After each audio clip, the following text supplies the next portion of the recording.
नमस्कार मंडळी, स्वागत आहे तुमचं अर्चनाच किचनमध्ये. आजच्या व्हिडिओमध्ये आपण करतोय मेथीचे पराठे. अतिशय पौष्टिक असणारे हे मेथीचे पराठे आज आपण करतोय. बरेचदा लहान मुलं मेथी खायचा कंटाळा करतात, मेथीची भाजी आवडीने खात नाहीत. त्यावेळेस आपण त्यांना असे पराठे करून दिले तर बघा तुम्ही आवडीने ते खातील आणि त्यामुळे हिरव्या पालेभाज्या त्यांच्या पोटात जातील.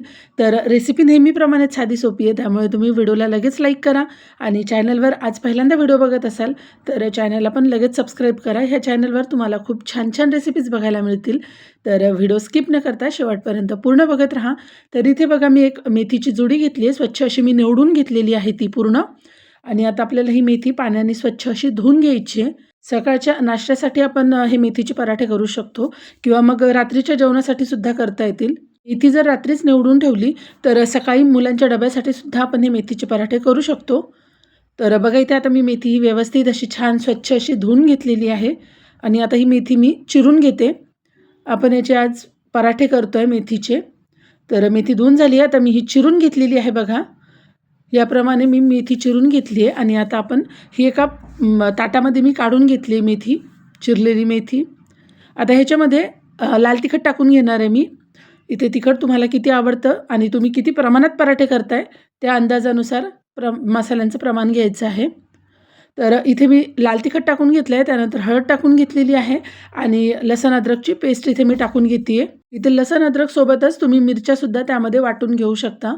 त्याचबरोबर मी इथे हातावर चोळून ओवा टाकून घेतलेला आहे आणि आता इथे 1 वाटी मी बेसन पीठ घेतलेलं आहे. बेसन पिठामुळे पराठे खूप खुसखुशीत होतात, छान होतात चवीला. आणि त्यानंतर यामध्ये गव्हाचं पीठ मी टाकून घेते आहे. तर आता एवढ्या मेथीमध्ये किती गव्हाचं पीठ मावतं आणि किती पराठे करायचे आहेत त्या अंदाजानुसार इथे मी गव्हाचं पीठ घेणार आहे. तर हे सगळं साहित्य एकदा व्यवस्थित असं मिक्स करून घ्यायचं आहे.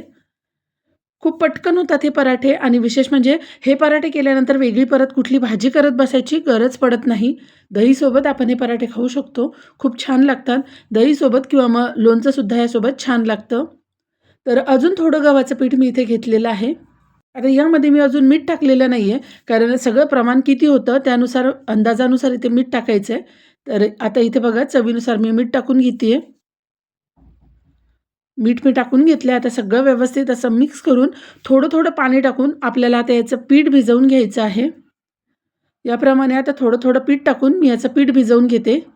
पालक, मेथी अशा या हिरव्या पालेभाज्या खाणं खरंच आपल्या शरीरासाठी आरोग्यदायी असतात.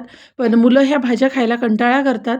त्यामुळे त्यांना असं आपण वेगवेगळ्या पदार्थ त्या पालेभाज्यांचे करून दिले तर मुलं आवडीने खातील. तर इथे थोडं थोडं पाणी टाकून आता मी याचं पीठ पूर्णपणे छान व्यवस्थित असं भिजवून घेते.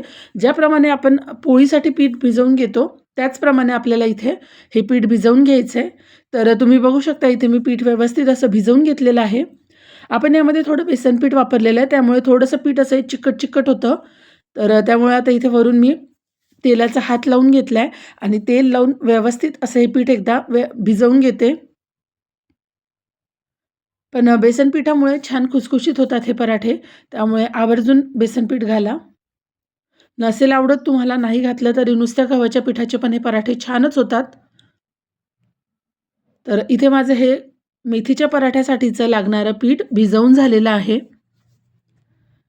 अगदी साध्या सोप्या पद्धतीने आपण हे करतोय. यामध्ये तुम्ही तीळसुद्धा घालू शकता. तीळ पण ह्या पराठ्यामध्ये छान लागतात.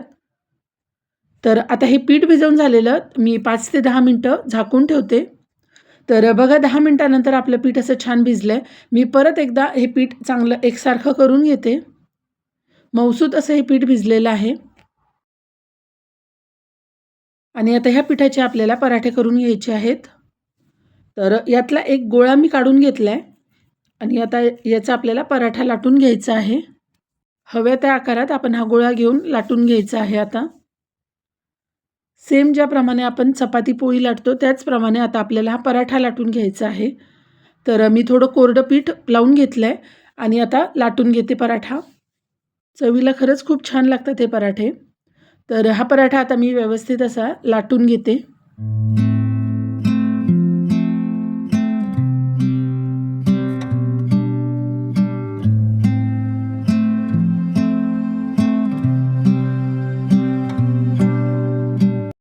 बघा इथे माझा हा पराठा आता चांगला असा लाटून झालेला आहे. मी तवा आधीच तापायला ठेवलेला आहे आणि आता आपल्याला हा पराठा भाजून घ्यायचा आहे, म्हणजेच शेकून घ्यायचा आहे दोन्ही बाजूनी व्यवस्थित. तर दोन्ही बाजूनी व्यवस्थित मी हा पराठा आता शेकून घेते. रोजच्या भाजीपोळीला छान असा हा पर्याय आहे. शिवाय अगदी पोटभरीचे असे आपले पराठे तयार होतात. आपण हे प्रवासासाठी सुद्धा घेऊन जाऊ शकतो. तर बघा मी इथे आता या पराठ्याला तेल लावून घेतलेलं आहे. साईडने मी पूर्ण तेल सोडून घेतलं आहे आणि छान असा खरपूस हा पराठा मी भाजून घेतलेला आहे.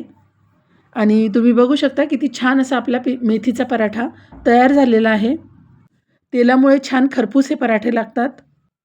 छान असा आपला पराठा मेथीचा तयार झालेला आहे. याचप्रमाणे मी सगळे मेथीचे पराठे करून घेतलेले आहेत आणि दहीसोबत हे पराठे खूप छान लागतात किंवा तुम्ही लोणच्यासोबतसुद्धा खाऊ शकता. कसे झाले पराठे कमेंटमध्ये सांगा. त्याचबरोबर व्हिडिओला लाईक आणि चॅनलला सबस्क्राईब करा.